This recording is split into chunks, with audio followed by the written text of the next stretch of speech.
ನಮಸ್ಕಾರ, ಬನ್ನಿ ಇವತ್ತು ಎರಡೆರಡು ಮೇಕಪ್ ಪ್ರಾಡಕ್ಟ್ಸ್ನ ಯೂಸ್ ಮಾಡಿ ಹೇಗೆ ರೆಡಿ ಆಗೋದು ಅಂತ ನೋಡೋಣ. ಸ್ಕಿನ್ ಕೇರ್ನ ಫಸ್ಟ್ ಸ್ಟೆಪ್ ಬಂದು ಟೋನರ್. ಅದಾದಮೇಲಿಂದ ನಾನಿಲ್ಲಿ ವಿಟಮಿನ್ ಸಿ ಸೀರಮ್ನ ಯೂಸ್ ಮಾಡ್ತಾ ಇದ್ದೀನಿ to give that beautiful glow. ನಾವಂತೂ ಹೆಂಗೋ ಕ್ರ್ಯಾಕು, ಲಿಪ್ಸ್ ಯಾಕೆ ಕ್ರ್ಯಾಕ್ ಆಗಿರಬೇಕು ಅಂತ ಹೇಳಿ ನಾನಿಲ್ಲಿ ಲಿಪ್ ಬಾಮ್ನ ಯೂಸ್ ಮಾಡ್ತಾ ಇದ್ದೀನಿ.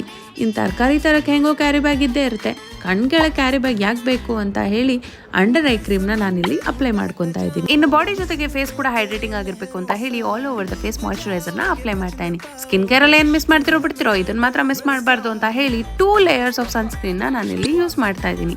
Then comes the first makeup product eyeliner. ಐಲೈನರಿಂದ ಒಂದು ಒಳ್ಳೆ ವಿಂಗ್ ಐಲೈನರ್ನ ಡ್ರಾ ಮಾಡಿಕೊಂಡು ನಿಮ್ಮ ಕಾನ್ಫಿಡೆನ್ಸ್ ಬೂಸ್ಟ್ ಆಗೋದಕ್ಕೆ ಒಂದು ಒಳ್ಳೆ ಪರ್ಫ್ಯೂಮ್ನ ಯೂಸ್ ಮಾಡಿದ್ರೆ ಸಾಕು, ಸೆಟ್ ಆಗುತ್ತೆ.